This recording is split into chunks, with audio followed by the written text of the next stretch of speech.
رمضان کا مہینہ آ رہا ہے، ساتھی کوشش کر لیں، ساتھی اہتمام کر لیں، کوشش کر لیں۔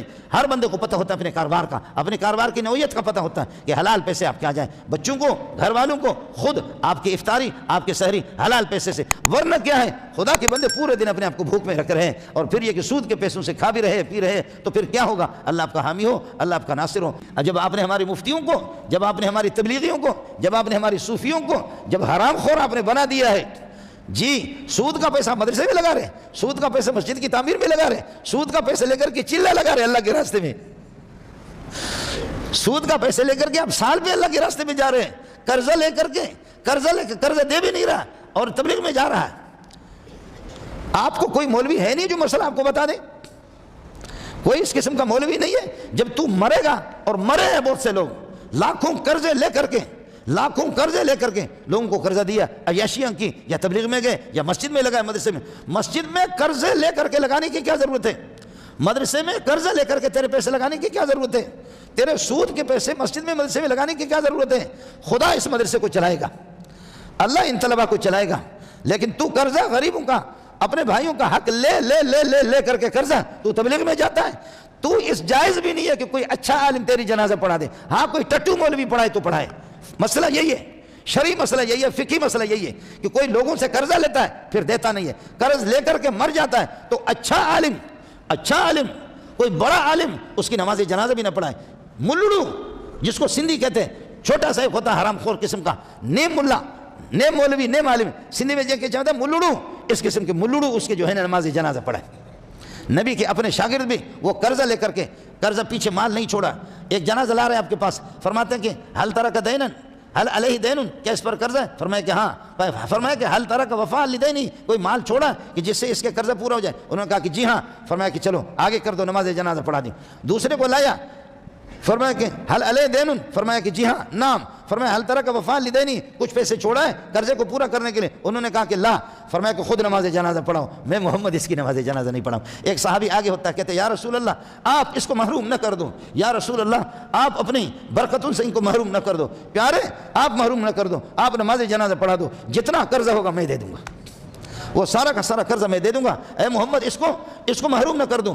تیسرا آتا ہے اس پر قرضہ؟ جی ہاں، مال چھوڑا ہے پیچھے ادا کرنے کے لیے؟ فرمایا کہ نہیں۔ تو کوئی بھی تیار بھی نہیں ہے، بڑا قرضہ ہے، کوئی اس کے دینے کے لیے تیار نہیں ہے۔ فرمایا میں محمد اس کی نماز جنازہ نہیں پڑھاؤں گا، محمد کی نماز جنازے سے جو محروم ہو جائے، فرمایا صلو علی صاحبکم، تم اپنے ساتھی کی نماز جنازہ خود پڑھاؤ، میں محمد نہیں پڑھتا۔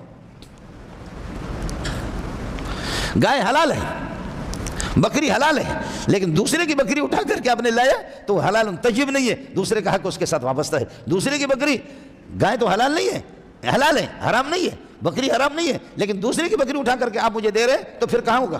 اس لیے قرآن یا ایھا الناس کلوا مما فی الارض حلالا طیبا، یا ایھا الناس پوری انسانیت کو خطاب ہے، کلوا حلالا طیبا، پاکیزہ چیزیں کھاؤ اور حلال کھاؤ۔ یا ایھا الرسول کلوا من الطیبات واعملوا صالحا، اے میرے پیغمبرو، اے میرے لاڈلو، پاکیزہ چیز حلال کھا کر کے حلال۔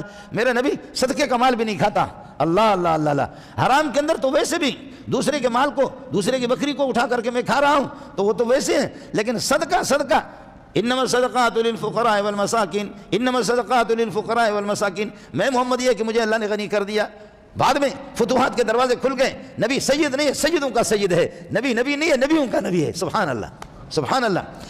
آپ کے بچے، آپ کے نواسے کھجور کا دانہ اٹھاتے ہیں اور منہ پہ لے جاتے ہیں، آپ فرماتے ہیں کخ کخ کخ کخ، حدیث میں دونوں لفظ آتے ہیں، میرے نواسے حسن حسین یہ صدقے کا کھجور ہے۔ الا لا تحل صدقۃ لمحمد، الا لا تحل صدقۃ لمحمد ولا لآل محمد انما هي اوساخ الناس۔ میرے پیارے بیٹے، میرا نواسا یہ گند ہے، مال کا گند ہے، یہ صدقہ، یہ طلبہ کا حق ہوتا ہے، لیکن مولوی محتمم بھی دبا کر کے کھا لیتا ہے۔ خیال کر لینا یہ صدقہ للفقراء والمساکین والعاملین علیہ، مساکین کے لیے، تم فقراء بھی نہیں اور مساکین بھی ہو، سید ہو، سید بھی نہیں ہو، سیدوں کے سید ہو، سیدوں کے سر کے تاج ہو، تم نبی کے اولاد ہو، میرے نواسے ہو۔ الا لا تحل صدقۃ لمحمد، بیٹا پھینک دے، کخ کخ کخ، دوسری حدیث میں کخ کخ کخ کخ، کاف کے زیر کے ساتھ ہے، چھوٹا کاف، کخ کخ کخ، نہ کھا نہ کھا نہ کھا نہ کھا، ہے یا ایھا الناس کلوا مما فی الارض حلالا طیبا، زمین میں جو ترکاریاں بنائی ہیں حلالا طیبا، پاکیزہ چیز ہے کہ کھاؤ، زمین کے پھل فروٹ کھاؤ لیکن حلال کھاؤ، دوسرے کی زمین کی یہ کہ فصل کو چوری کر کے نہ کھاؤ۔ ولا تتبعوا خطوات الشیطان، حلال و حرام میں شیطان کے، حلال و حرام میں نے الحلال ما حلہ اللہ، حلال وہ ہے جس کو خدا نے حلال قرار دیا، والحرام ما حرمہ اللہ، حرام وہ ہے کہ جس کو خدا نے حرام قرار دیا۔ خبردار، محلل بھی میں ہوں، محرم بھی میں ہوں۔ میرا نبی کبھی کسی عارض کی وجہ سے کسی عارضی ایمرجنسی مسئلے میں میرا نبی کہتا ہے کہ جب میرے منہ سے بدبو آ رہی ہے تو میں نے تو شہد کھایا، آج کے بعد محمد شہد نہیں کھائے گا، آج کے بعد محمد شہد نہیں کھائے گا، آج کے بعد محمد شہد نہیں پیے گا۔ قربان جاؤ محمد، میرے ماں باپ تجھ پہ قربان جائے۔ آپ نے سورہ تحریم دیکھا جو 28واں پارہ